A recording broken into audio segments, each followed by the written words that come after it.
Gaya sa mga nagdaang bagong taon, todo costume na naman ang ilang taga-Tondo sa Maynila. May live report si Bam Alegre. Bam!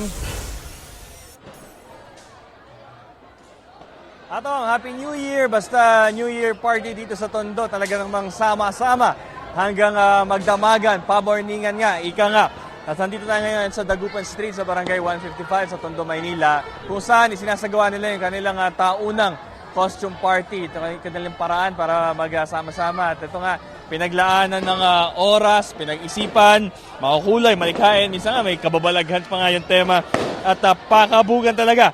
Pero kahit kanya-kanya yung pagdiriwang at handaan, safety first pa rin dapat. At tinitiyak ng pamunuan dito ng barangay na may rumoronda pa rin mga tanod para sa seguridad at kapayapaan dito sa lugar.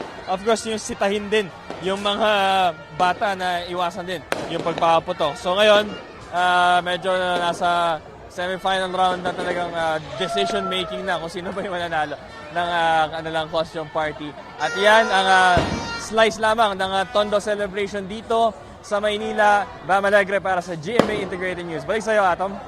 Happy New Year at maraming salamat, Bam Alegre. Huwag magpahuli sa mga balitang dapat niyong malaman. Mag-subscribe na sa GMA Integrated News sa YouTube.